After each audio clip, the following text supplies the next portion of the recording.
What's up, people? Orseofkorse here, coming at you with another Genesis video. So over the last 2 days, I've been playing the heck out of this game, and I noticed that a lot of people are struggling with trying to figure out what lane their character should be in and which way to best kind of make a team to actually complement each other. So I want to go over a video just talking about some of the basics of like MOBAs from like the Paragon and like League, and how they can be applied to this game. You don't have to. Obviously, this is a new game, so you can kind of make your own meta. But at some point, it's gonna have to get away from the two people in the lane and then one dude in mid, because we really need some junglers again. So before we get into actually talking about the heroes, I wanted to take a quick second to look at the map and let you know what I mean when I say bot, mid, and top lane. Because if you're not familiar with MOBAs, you probably don't know what I'm talking about when I say that.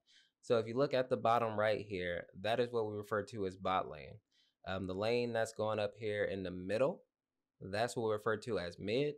And then the one obviously on the far left there is what we call top lane. So when I'm talking about heroes and which lane they should be, that's what I'm referring to. So basically, I want to go over some of the roles here. As you can see up top, you got tank, marksman, psionic, assassin, support, warrior. I want to talk about support real quick. I'm on Chris, but let's go to Amber because she's actually one of the characters that you probably have unlocked because she comes with the game, I'm pretty sure. So if you click onto her and you scroll over here to where it actually has her moveset, you can kind of see what she does, right? So she's signified as support, and she has an ability that damages enemies in a straight line. She also has an ability that creates a shield, which probably is what makes her able to be a support, so she can shield the ADC. She also has this magnetic little cast of balls right here that can kind of heat seek the enemy and slow them down, which also helps your ADC secure the kill. And then she has her ult, which is probably one of the best ults in the game. This ult right here stuns anybody that's in the area, right? So she plays good support. This is a character that you probably want in the bot lane, like with your ADC, or in this game, maybe people are running ADC support in the top lane as well. Either way, as long as you have her with somebody who's dealing damage, she's probably gonna do well. With that being said, since she does have these moves that also does pretty good damage and she has pretty good survivability on her own, she probably does well in the mid as well. I've seen her play mid, I've played her mid, and I had a pretty good game playing her that way. The next thing I want to look at is the actual tank character. So we have Nemo here. You usually can get him on the second day. I got him this morning when I logged on. Nemo right now is an awesome tank. I had a 30 kill game with Apollo because my Nemo was just putting in work. So if we click on him and we take a look at his moveset, he has some pretty good moves for supporting. So even though tanks are not classified as supports, they still work as supports. They're just more durable supports. So right here, ground zero, he has a move that damages and stuns nearby enemies. Awesome. Just like I said with Amber, you want something like that because it allows him to peel for the ADC, meaning that it allows him to get attackers away from your ADC, away from your Apollo, away from your cat, whatever the case. And it also sets up time for your carry to dish out that damage unopposed, right? Also, he has this right here. He body slams the target, dealing damage to both the target and himself. I don't like the fact that he deals damage to himself, but he also has damaging moves that deal pretty good damage from what I've seen. My Nemo is getting a pretty fair amount of kills. He reflects back physical damage, lowering target's health regeneration, which is dope. That means it keeps them from healing if they do have like a Chris on their team or something like that. And then this last one, which is awesome, his ultimate, he basically turns into like this little ball and he knocks people in the air as he goes, and he also moves faster. These are all things that makes him a great support. He's tanky, so he can take some hits for the ADC, and he can also stun and knock up people, which is kind of broken right now because it allows your ADC to do a lot of damage. So this is another one of those characters that you should probably have down in the bot lane with your ADC or top lane, whichever the case may be. Run two people with this guy, probably a ADC, so Apollo, cat, somebody who's dealing heavy damage. So right now we got a marksman, so we have Apollo. Apollo, in my opinion, right now is a little bit broken. I think his the range on his bow is ridiculous right now. He can actually shoot the tower without actually being in range of the tower, and his ult can hit you from across the map. Very reminiscent of like Murdoch. It's crazy. But with that being said, This guy right here is what you call an ADC. He's your carry, right? This is the guy that you want to protect, because if you do so, he's going to dish out a lot of damage and he can wipe out a team easy. I'm not exaggerating. I've gone off with this man. He's nasty.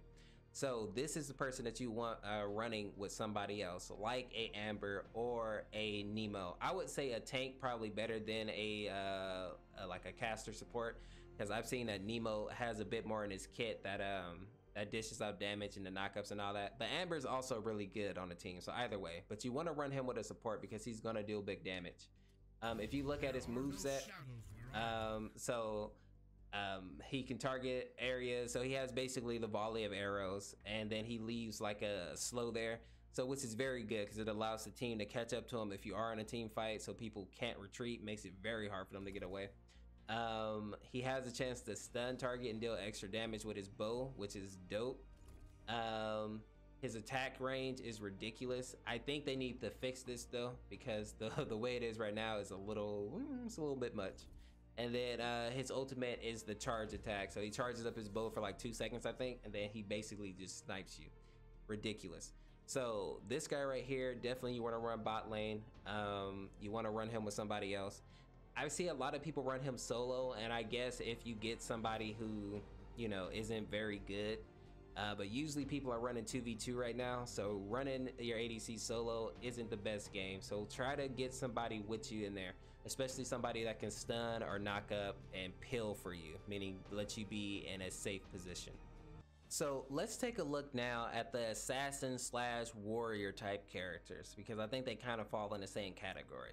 This right here is a person that's kind of versatile, because I've seen her in lane, I've played her in lane, and she does well.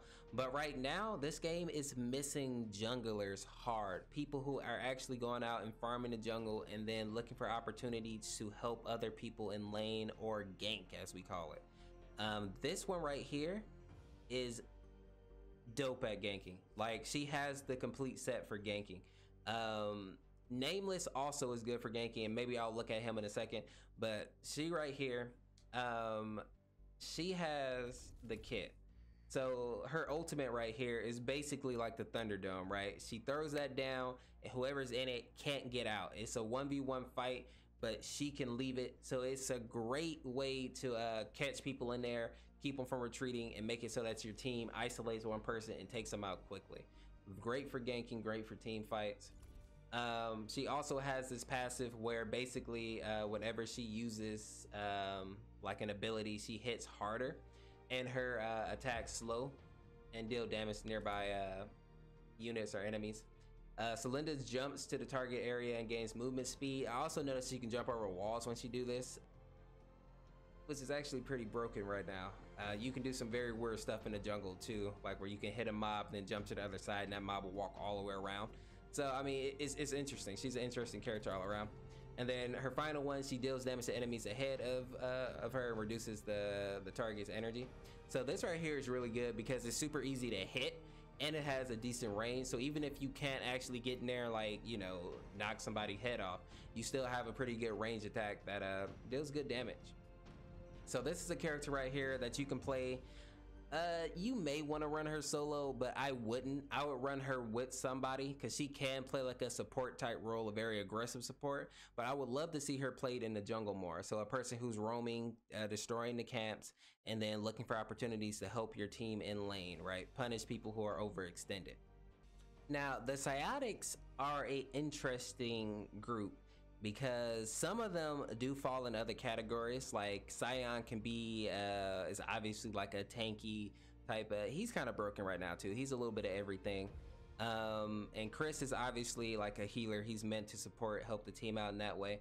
But then there's other people's like Jules, Zeus, Lita. Some of these characters, even Nameless at the bottom there. Nameless is more like a jungler, that person that's kind of floating around, seeing where he can be most effective, catching people who are overextended. But people like Scion, Zeus, and Lita, these are the people that I would take to the mid lane. These are people that I would let do their own thing. Like Scion, I don't know if it's because he's just broken right now or just because he's supposed to be a solo laner, but he can do very well on his own. If you look at his kit here, so He has his stun ability, right? Which is awesome. That's how you know, that's another way you know that he's meant to be on his own, because he has a stun. He can chill by himself, but if you do want to run him with somebody, that stun will also help people secure kills. So he can be a little versatile as well. He also has this ability where he can leap on people, like I just said, the escape. So he has an engage and a disengage. He can jump on you or he can jump away from you, which makes him also to be by himself, because you know that he can hold his own. He can get away if he needs to. He has his passive, which I really like. At first I thought it was kind of weak, but basically when he deals damage, he has a chance to make it to where he doesn't take any damage. So every couple of seconds he just completely dodges your attacks, which is super dope. And then of course he has his ultimate, which basically he just spins just straight up Beyblade, and it deals a fair amount of damage. But the thing that makes it worse is this range is so large that people just can't get away, and it makes it to where you can like protect your teammates, because people have to actually go into your ult if they're trying to like jump on your teammates. It's a good way to zone, so keep people from engaging on your team. Like, you can use it so well, and of course you can just use it to kill people. So the psionics, these are the people that, a lot of these people are ones that I would run like solo lane. So with that, people, this is where we're going to call it a video. I just want to do a quick one showing you kind of where these heroes can be played and how they can be most effective. If this helped you at all, make sure to drop it in the comments. If you have anything that you would like to add for the community, put that in the comments as well. Also, if you're playing this game and you're loving it, let me know. I kind of want to see if people are feeling this game or not, because I'm not sure yet. It's kind of iffy in the community right now. A lot of people are comparing it to Paragon for good reason, because it is a PS4 MOBA.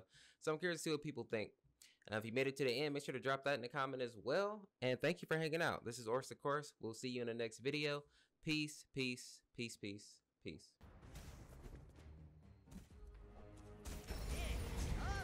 Your middle tower is under attack. Oh my god. Okay. Attack mid. We have liftoff. Get out of here, buddy. You should have fought me and you would have survived.